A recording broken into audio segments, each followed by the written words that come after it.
Hello everyone, welcome back to. स्वागत है एग्जामगढ़ पे। तो इस वक्त की एक बड़ी अपडेट निकल कर सामने आ रही है।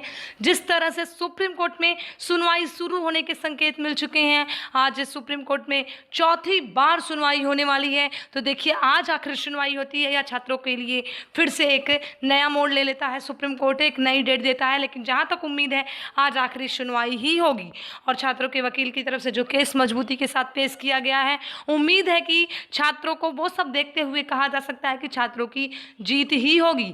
फिलहाल अभी आपको बता दें कि सुप्रीम कोर्ट के फैसले और यूजीसी का जो फैसला लिया गया है सुप्रीम कोर्ट की सुनवाई पर, उस पर आपको बता दें कि एक बड़ी खबर निकलकर सामने आ रही है। केंद्रीय शिक्षा मंत्री रमेश पोखरियाल निशंक जी ने एक बड़ा बयान दिया है छात्रों के लिए। आपको चलिए पूरी अपडेट दिखा देते हैं कि कौन सी अपडेट में उन्होंने क्या क्या कहा है। पूरे इंटरव्यू में अपने उन्होंने किस तरह से यूजीसी के फैसले को एक जवाब के दायरे में रखा है और एक बात कही है।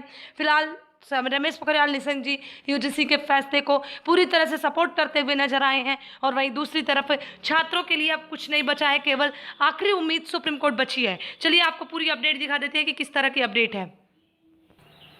तो ये देखिए, रमेश पोखरियाल निशंक जी की तरफ से क्या कहा जा रहा है। बड़ी अपडेट है कि छात्रों के भविष्य को ध्यान में रखकर अंतिम वर्ष की परीक्षा कराने का फैसला लिया गया है। निशंक जी ने ये बड़ी बात कही है। पूरी अपडेट देखिए कि उन्होंने किस तरह से क्या क्या कहा है।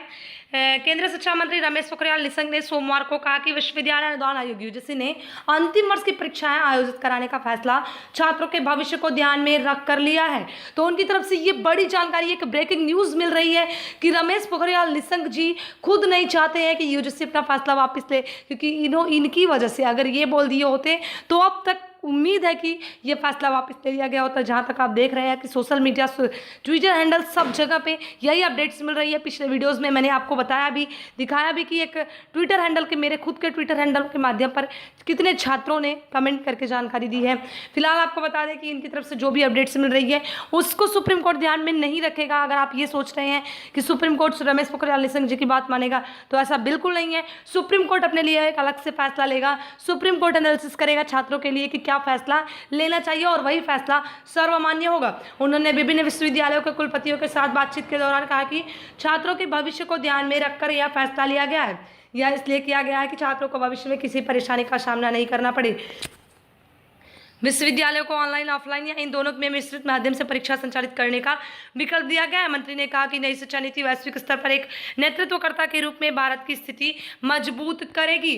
उन्होंने कहा कि 2035 तक संकल्प नामांकन अनुपात GER बढ़ाकर 50% करना होगा। यह एक बड़ा लक्ष्य है, जिसका मतलब 3.5 करोड़ और छात्रों का नामांकन करना। उन्होंने कहा कि राष्ट्रीय शिक्षा नीति 2020 राष्ट्र निर्माण की बुनियाद है। मैं आपसे यह योजना बनाने का अनुरोध करता हूं कि शोध को कैसे बेहतर किया जा सकता है। हमने हमेशा विश्वविद्यालयों को स्वायत्तता देने का समर्थन किया है।